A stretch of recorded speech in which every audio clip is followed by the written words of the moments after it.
I say this first. You don't have to be a pro rugby player. Rugby is like such a good way to just learn about life. That's one thing that I'd say to any young kid coming through. Be willing to make sacrifices. Keep evaluating what you're doing. Ask for help. Don't be embarrassed by anything. Don't do anything based on bravado or ego. I definitely don't shy away from those failures and from the tough times, because I think that's what sets you up. Welcome to the Burgess podcast, where I get the chance to speak about the careers of a variety of people within rugby, from a former World Cup winner to up-and-coming academy stars. This podcast covers the careers of all types of people within rugby, so sit back and enjoy what these players have to say. So, welcome back to Season 2 of the Burgess podcast. Today we are joined by a very special guest. He was an integral part in the 2003 Rugby World Cup winning squad and has also been awarded an MBE for his services on and off the field. Today we are joined by Will Greenwood. Will, how are you doing? Great. Do you call your podcast the Burge podcast? I do. I could call it the Burge. At the moment I'm calling it the Burgess, but the Burge works. Right. The Burge, yeah, I like it. No, it's a bit like sort of Kevin Peterson. It's like you're very confident. I'm looking forward to this podcast. I like it. So this is my podcast. It's got my name above it. Let's crack on. Doing it with pride. So we're going to start off with a new kind of initiative for Season 2.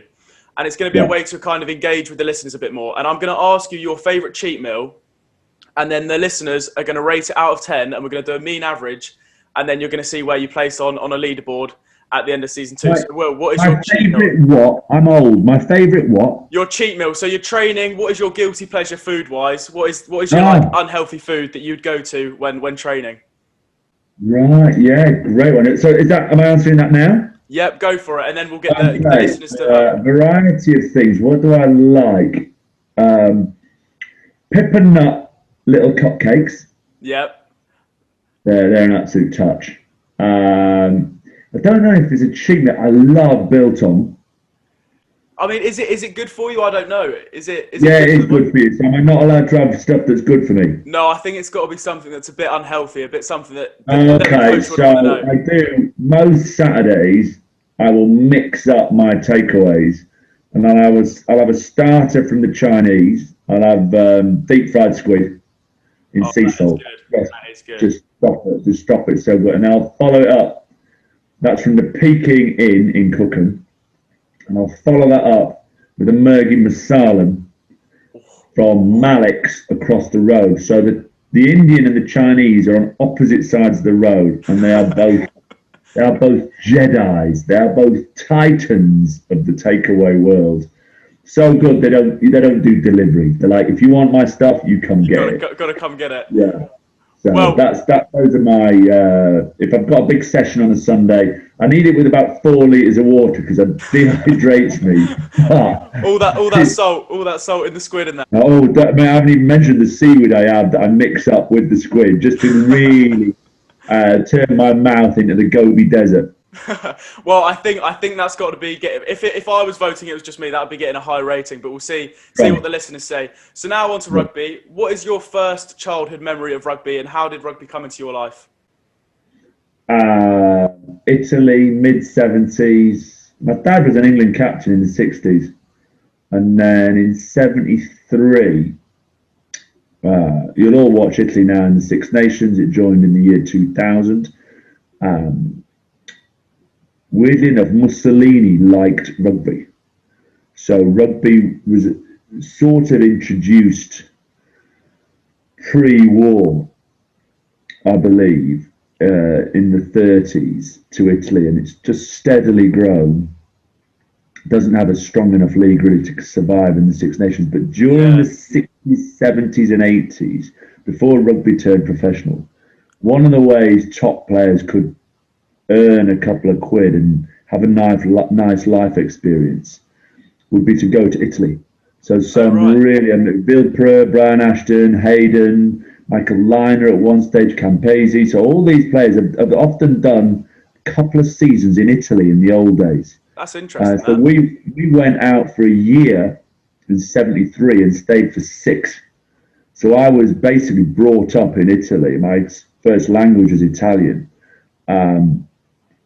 And we absolutely loved it there. And the stadium, before Italy moved into the Stadio Olimpico, the Stadio Italy used to play it was Stadio Flaminio, an amazing stadium, just beautiful, sort of 20,000 seater, open air, like a mini Colosseum.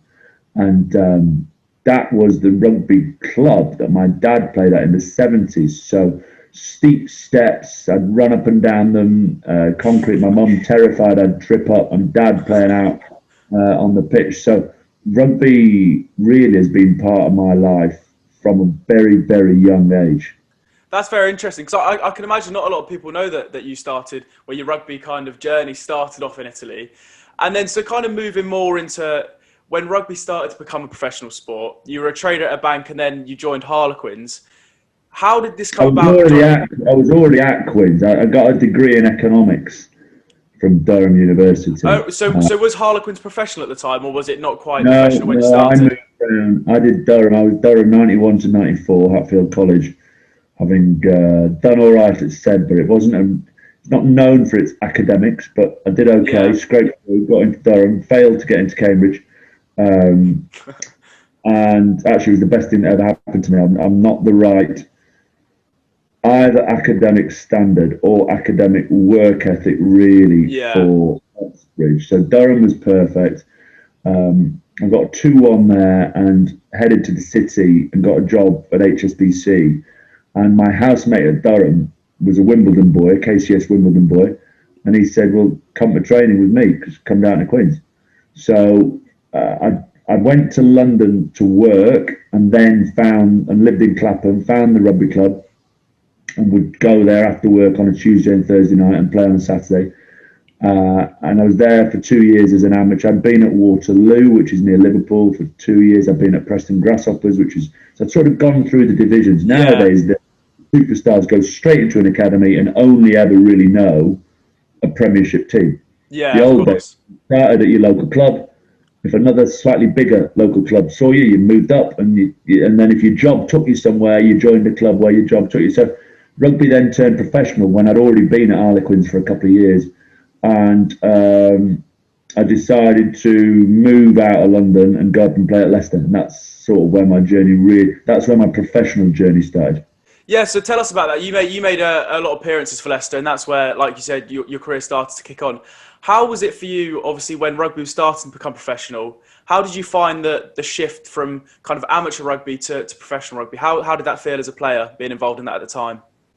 It was an amazing time, really, because you sort of suddenly, being involved in rugby all my life, you never considered it to be a career. It was always something you would enjoy doing with friends, or it would allow you to embed yourself in the local community wherever your work took you. And then suddenly, and it was a Tuesday, Thursday night, occasionally miss the odd Tuesday, turn up Thursday, play Saturday, have a load of beers, do it on repeat without really thinking about your training, your fitness, your health, your nutrition. Suddenly, I turned up at Leicester on sort of July the 1st, 1996, and it was 5 days a week training, matches Saturday, day off Sunday, but even then we'd go to Loughborough just up the road and do a sort of warm down stretch session the following morning, and it was full on contact, and it was brutal every day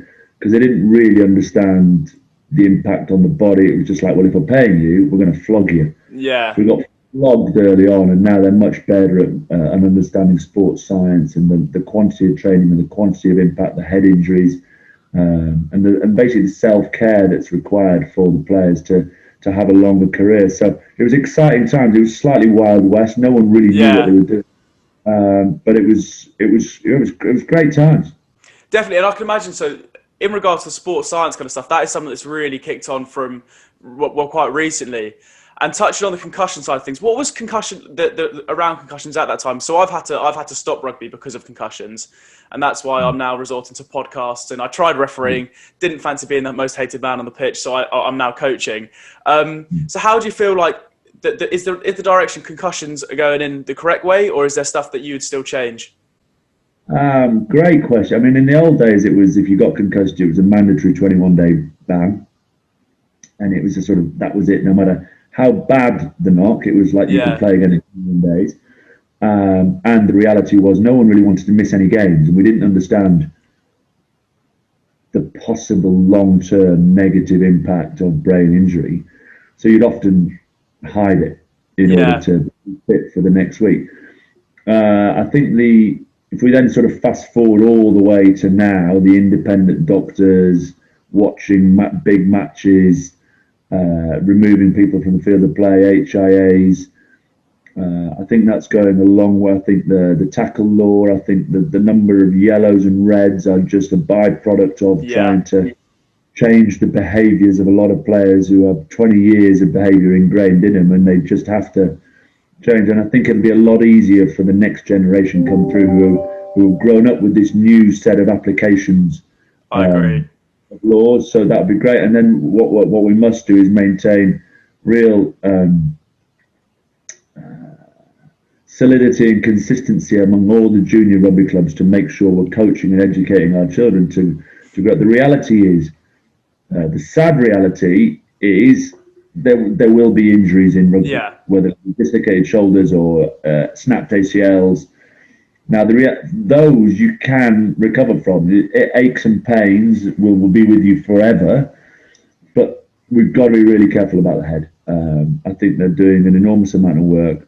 To say we'll ever get to a zero head injury world, it's just not going to happen. No, of course. But then you would ban skiing, or you would ban boxing, or you would ban horse riding. I mean, there's all sorts of sports. So whilst I don't want to get a tit for tat and say, well, they do it, so why can't we? I think we just need to be aware of what's happening and continue to educate ourselves and our players to try and ensure it is as safe as possible, whilst acknowledging there will always be an element of danger playing rugby. 100%, and I think the education point is so key. And I'm doing some work down at Crowthorne Rugby Club recently, and one of the things I've said to a couple of the chairmen there is that I'm wanting to offer my story of concussion, having to stop at 17, to the younger kids there. And just although I'm no big player, I want to offer my story for them as a kind of a wake up call that, as much as we want to be on that field, if you get knocked to the head, it's much better. Listen to mum and dad and come off the field, because that's one thing I didn't necessarily do, and hence I'm not playing rugby anymore. But so moving on to kind of after Leicester, you then joined back at Quins and you spent the next 6 seasons there. Why did you decide to move back to Quins, and how was your time there? I couldn't get in the first team at Leicester. No, I had a run of injuries. Shoulder, head injury on the Lions tour, ankle, and I just couldn't get fully fit. And Leicester's a tough club, and the management were tough. And if you weren't training at full throttle, and if you weren't playing at full throttle, they didn't really understand rest. They didn't really understand, actually, you just need 6 weeks away from the game. Yeah. Not coming into the club. All that sort of psychology and mindset just didn't exist. And so I was constantly behind the curve, therefore not playing great because not feeling great, and was basically sort of sidelined. You sort of see in football, if a player manager like balance, they'll bench him until he moves. Yeah. Or they'll make him train with the under-21s. And that's sort of what happened with me at Leicester. And then I therefore got a break for 4 months as I moved club and had a genuine summer sort of off. Yeah. And I came back to Quins in sort of September of 2000, and then had I look back on a golden patch of sort of 3-4 years where I stayed relatively injury free and just loved it. Of course. Loved it. And we'll talk about them kind of golden years on the international level as well in a minute, once we've got through your kind of club career. And when you're at Quins, one thing, obviously we can talk about all the successes, but people learn from adversity. And one of the struggles that was faced for yourself and your team at Quins is in the 04-05 season when Quins actually got relegated. Yeah. Describe the struggles of that season, and obviously the adversity faced, and what you learned from that season, and what people listening could maybe learn from facing adversity like that. So it's So planning and prep and understanding your strategy is really important. Changing strategy 4 days before the first game of the season is always risky. So at the time, the world, without being overly technical, most teams up until that stage had used a drift defence. Wasps had brought in a really high intensity press, which everyone does now. And they'd had a successful season 03-04. And our senior management at Quins literally said the week before, right, we're going to press. But a press defence takes like months and months and months and months to get right, and loads of training. So we went into that start of that season and literally lost 11 on the trot. And then we went, this really doesn't suit us. And it doesn't suit our players. So we'll pick the strategy that doesn't suit our players. Let's go back to the old way. But we were so far behind, we still nearly caught up. We nearly dug ourselves out of a hole. And had we beaten Sale on the last game of the season, it should remain nameless, the chap who made a terrible defensive decision. Mark Quater scores, and it's like, what have you no. That has serious implications. But it'd be unfair to blame that moment, because it was actually the culmination of changing structure. And then what happens when you get in a rut? You can overcoach, you can over communicate to players, and therefore there's a real fear culture. You start worrying about the scoreboard rather than worrying about performance. And I think that's one of the great things to take away from life.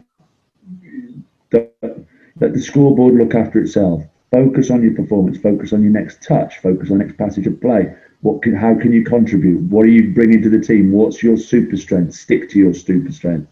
Look after those. Lean on each other. Support each other. Create a real element, code of conduct. Trust by working hard off the field. And a lot of those, it only takes sort of 2 or 3 of those ingredients just to slip, and you'll find yourself in trouble. And just as we always hear about the aggregation of marginal gains and doing lots of little things really well, it works the opposite way. If you just do a few things badly, it has a multiplier effect on your performance in a negative capacity. Of course, and I think so. I've done a lot of podcasts with London Irish players, and obviously London Irish last 5-6 seasons have been very up and down. And something that I've kind of seen from this is there was a lot of changing of coaches, and although that circumstance isn't changing the coaching, but that obviously means a lot of change in strategy. And then obviously Irish getting a downward spiral, and it becomes a real challenge. But obviously you then extended your contract for one more season at Quins, and I mean you only lost one season in when you went down, and you got Harlequins back to where they belong. How was that a feeling for you to kind of end on a high, getting them back to where they belong?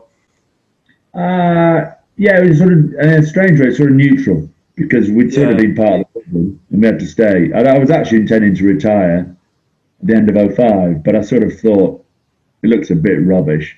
Be part of the team that gets relegated and then ride off the sunset and say, see you later, lads. Stayed on that year, and the reality was the best thing I did, really, because we had such a good year. Really rebuilt the club.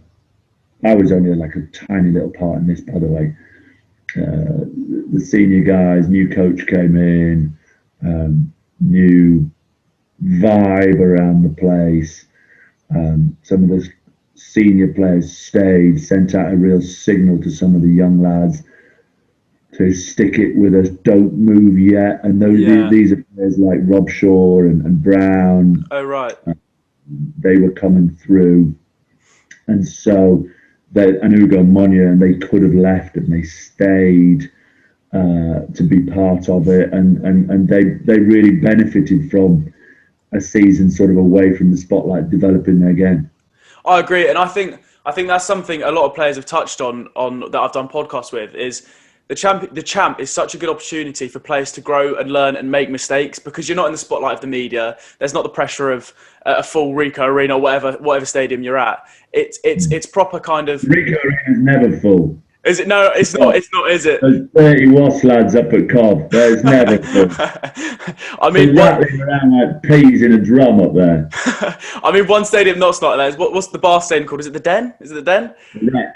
The Wreck. Yeah, that's one The stadium. Den is Millwall Football Club. You don't want to go there. Oh God, we don't want to talk about that then. Definitely not. Definitely not. Rowdy bunch, the Millwall fans, aren't they? Yeah. But yeah, so now we'll kind of move on to your international career, and it's almost a bit of a weird one. In 1997, obviously you're an uncapped England player, but yet you got selected for the British and Irish Lions tour.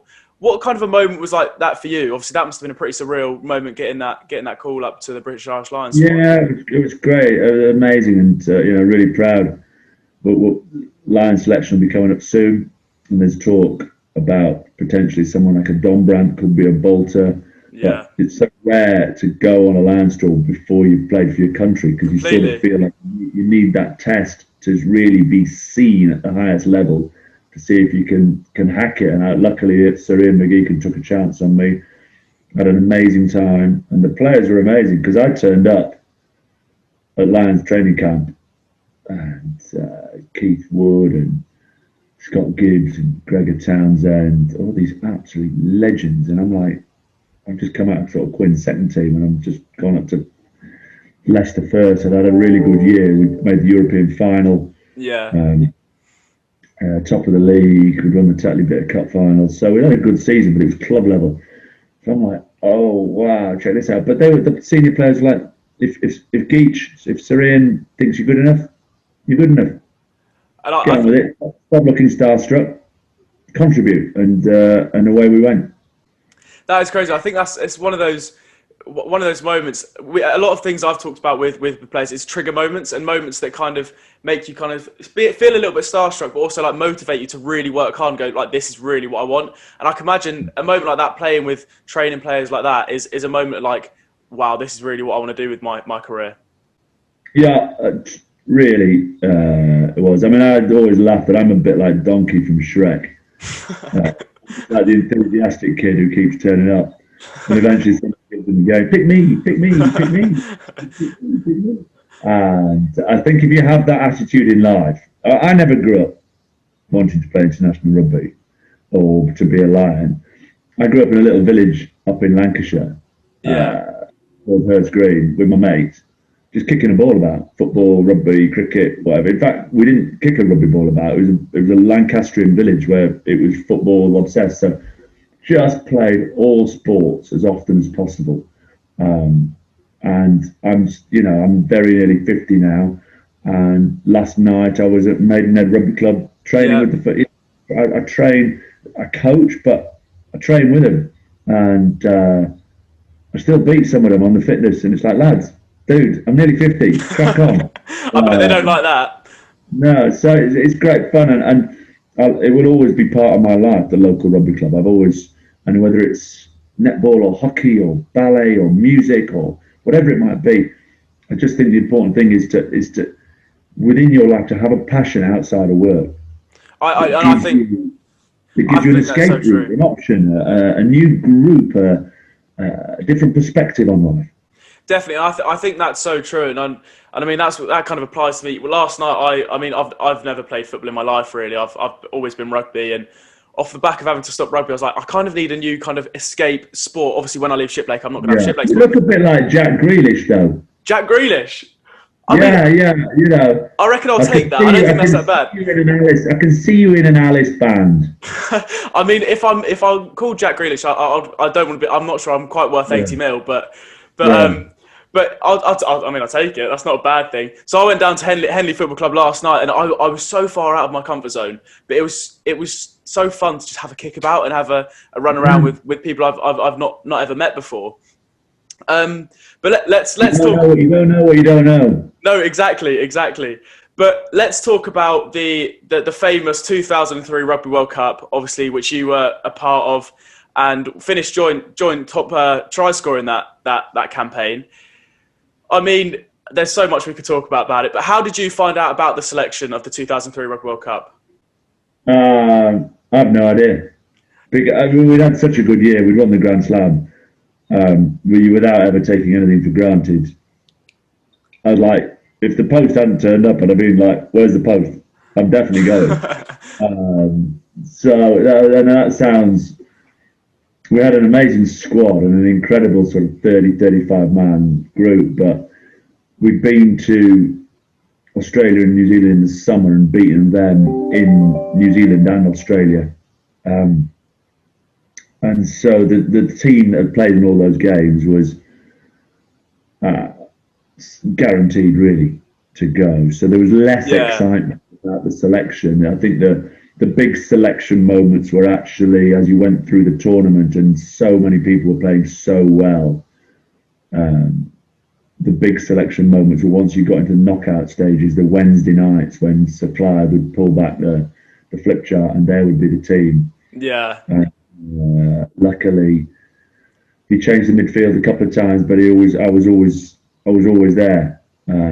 So it was still nervy on November the 19th when he announced the team for the final, because he could very easily have gone Wilkinson, Cat, Tyndall, and I could have been on the bench. But I saw name and number and thought, yeah, here we go.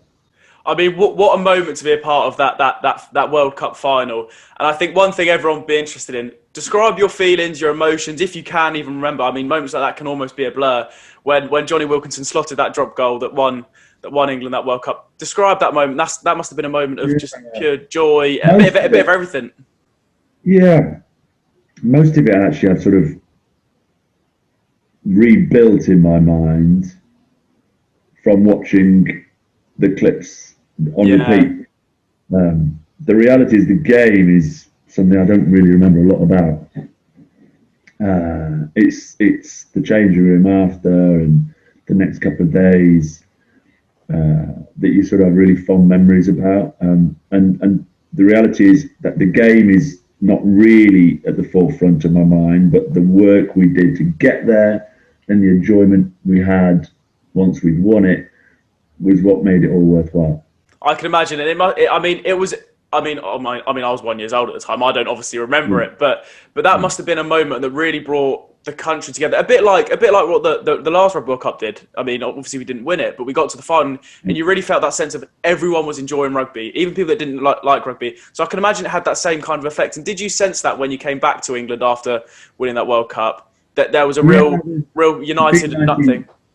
Yeah, it was great when the cricketers did it. It must be 2 years ago now, I think. Yeah, of course, yeah. At Lords. But until we did it in 2003, the last World Cup before that was the football one in '66. So it's, England haven't tended to have won a lot of World Cups, and so there was I think you absolutely nailed it. There's a huge amount of feel good. We were still unsure about how many people really watched us until we went on the open top bus parade through London. There was 1 million people on the streets, but there was a genuine fear amongst us that no one would turn up, and just a few Japanese tourists. And as the bus turned down Regent Street, it was like, wow, people really care about this stuff.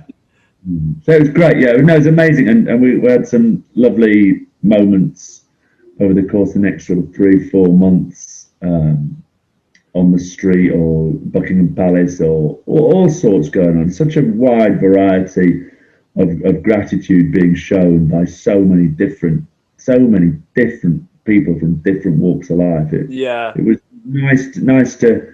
You weren't doing it for that. You were doing it for your teammates and trying to achieve something really special. The sort of cherry on the cake, the afterglow, were all it was the understanding of the impact you'd had on so many people. Definitely, and I think moments like that do really bring people together. And I mean, kind of talking about your England career as a whole, I mean, you made 55 appearances, scoring 31 tries. Stats like that are kind of unheard of in today's game, but that's so impressive. And in 2005, again, you got a chance with British Irish Lions in New Zealand. And I mean, the first couple of tours you had, what was the first one? You had an injury that occurred, which meant you couldn't play. Yeah, concussed, swallowed my tongue. They thought I was dead. 01 was all my ankle ligaments just ripped apart, and I got fit for the third test, but it failed the fitness test the day before the third test, so that was a hammer blow. Yeah. I actually had 4 titanium screws put in my shoulder 4 weeks 4 weeks before we went to New Zealand. Oh, blimey. I bet that must have been a bit nerve-wracking, bear in mind what's happened on the other tours. Yeah, but look, but it held out, but I was literally strapped together like an Egyptian mummy. And I was part of the midweek team, really. And the midweek team actually had quite a good tour in 2005. The Saturday team just had a really tough time, but because of injuries, I then got pulled into the Saturday team and therefore didn't have so good. The Wednesdays were way better in 2005 than the Saturdays. So describe that moment when you put on that jersey against that New Zealand team. That must have been for yourself very proud moment. The reality was, by the time I got there, I played against the All Blacks 4 times for England, and we'd won twice, drawn 1, lost 1. So that England team had a really good track record against New Zealand. But that Lions tour, that New Zealand team then of 05, Marshall, Carter, Nonu, Umaga, Sivivatu, Unbelievable. Riaina. It was proper techers in that team, and we were getting battered, and people were literally falling apart. Dalalio dislocated ankle, O'Driscoll dislocated shoulder, just to name 2 who got banjoed out there. So but it was still amazing to run out. The first test I was on the bench, dropped for the second test, back in, started the third test, because I think it was literally, is anyone fit? If you're fit, you're playing. You're playing. You're literally out by the third test. So to face the hacker at Eden Park in a Lions jersey, yeah, the score doesn't really matter, does it? No. It's moments like that. You look back at the experience and you go, no one ever really remembers the score. On a personal level, it's how the moment felt walking out on the pitch. Experiences and memories are the most important thing in life, really, aren't they? So having something like that in your lockers, it's not bad, is it? Really? No.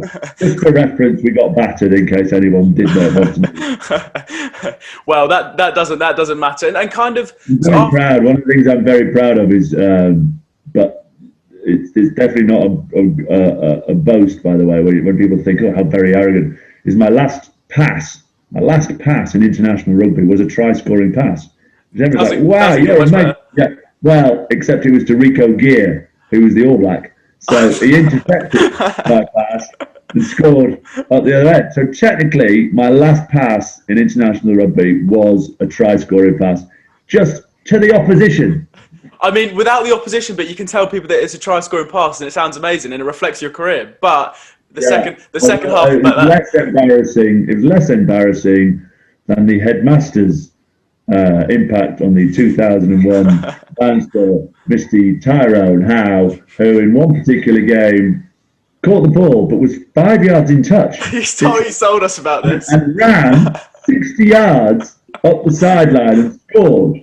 And couldn't understand why no one was celebrating with Oh, it. that is so funny. He has told us about that. I mean, Tyrone, you're off the pitch.